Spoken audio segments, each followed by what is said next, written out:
গন্ডাছড়া বাজারের ব্যবসায়ীদের দীর্ঘদিনের দাবির প্রেক্ষিতে রাজ্য সরকার গত বছর প্রায় 5.5 কোটি টাকা ব্যয় করে দ্বিতল বিশিষ্ট আধুনিক সবজি মার্কেট নির্মাণ করে, কিন্তু বর্তমানে সেই মার্কেটে হাতে গোনা মাত্র 8 থেকে 10 জন পাইকারি ব্যবসায়ী ছাড়া আর কেউ ব্যবসা করছেন না। প্রথম দিকে কিছুদিন ব্যবসায়ীরা নতুন মার্কেটে ব্যবসা করলেও পরে আবার পুরনো জায়গা অর্থাৎ মধ্য বাজারের রাস্তার দুপাশে বসে ব্যবসা শুরু করেন। ফলে একদিকে বাজারে তীব্র যানজট সৃষ্টি হচ্ছে, অন্যদিকে বাজারের সৌন্দর্য ও পরিবেশও নষ্ট হচ্ছে। পাইকারি ব্যবসায়ীদের অভিযোগ, আগে যেখানে প্রতিদিন 4 থেকে 5 হাজার টাকার বিক্রি হতো সেখানে এখন 400 থেকে 500 টাকার বিক্রি করাও কঠিন হয়ে দাঁড়িয়েছে। ফলে সময় মতো বিক্রি বাট্টা না হওয়ায় সবজি ফল নষ্ট হয়ে বড় ধরনের আর্থিক ক্ষতির মুখে পড়ছেন তারা।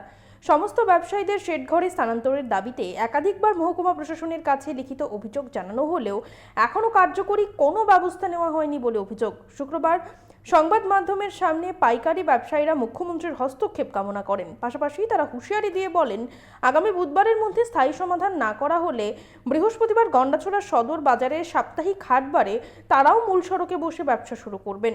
এখন প্রশাসনের পদক্ষেপের দিকেই তাকিয়ে রয়েছেন পাইকারি ব্যবসায়ীরা। আমরা শুনবো ঠিক কি জানাচ্ছেন তারা।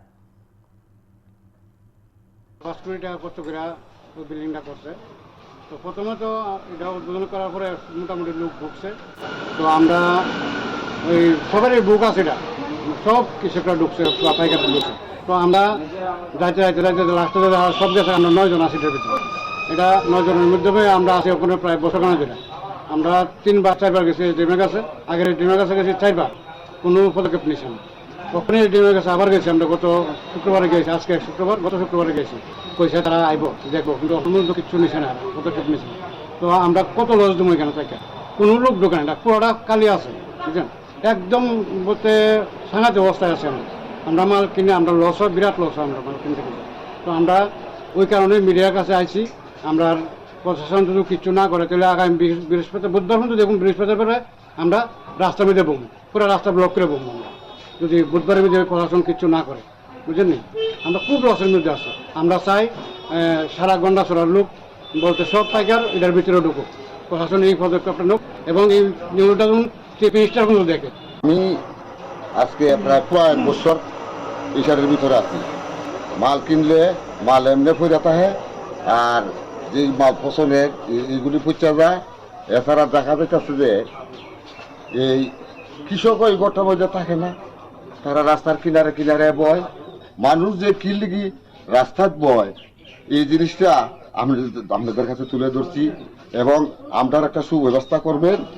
এবং আমরা চাই এই বাজারটা সুন্দর হোক, সুন্দরভাবে পরিচালনা হোক এবং প্রশাসনও এটার দায়িত্ব নেওয়া সেই কাজটা সম্পূর্ণ করুক। আমি তো প্রায় আজকে 6-8 মাস থেকে দেখতেছি আর কি, মানে 10 টাকার জিনিস কিনলে 6 টাকার জিনিস বেচা হয় কি না সন্দেহ আছে, বা 5 টাকার জিনিস হলে বিক্রি হয়, 5 টাকার জিনিস ফালানো হয়। তাহলে আজকে 6-8 মাস ধরে আমি যদি এই নজরটা আসি, তাহলে আরো আগের থেকে তো আরো বেশি ফালাইছে তারা। ওখানে যত বিক্রেতা আছে সবাই কিন্তু শেড আছে, সবার নামে শেড আছে ভিতরে, কিন্তু শেডে কেউ নাই। 8 থেকে 9 জন লোক আছে, বাকি সব রাস্তায় রাস্তায়, রাস্তার কিনারে কিনারে। সরকার এত টাকা খরচ করে একটা শেড বানাইয়া দিচ্ছে, যেহেতু এই শেডে যদি বিক্রি যদি না করে বইয়া রাস্তায় রাস্তায় বইয়া পলিথিন টাঙ্গাইয়া, বাজারের পরিবেশটাও তো নষ্ট হয়েছে। এই যে পলিথিন টাঙ্গাইয়া রাখছে, পলিথিনগুলো দেখলেও তো বাইরের থেকে 2-4 জন লোক আইলে বাজারটা বিশ্রী করে রাখছে, বাজারের কোনো উন্নতি নাই। কিন্তু ভিতরে এত দেখতেছে না যে উন্নতি তো সরকার কইরা দিচ্ছে, কিন্তু যারা বিক্রেতা তারা তো উন্নতি বুঝতেছে না। রাস্তা নোংরা করে রাখছে, একটা গাড়ি দাঁড়াইতে পারছে না, একটা লোক দাঁড়াইতে পারতেছে না, হাঁটতে পারতেছে না, হাঁটার জায়গাতে দোকানদারি করতেছে, কিন্তু অথচ দোকানদারি করার জায়গা আছে ভিতরে। এখন এই উদ্দেশ্যে নিয়ে আমি কথা কইতেছি যে প্রশাসনের কাছে তো কয়েকবার যাওয়া হয়েছে, প্রশাসন তো মানে জোরালোভাবে কোনো উদ্যোগ নিতেছে না।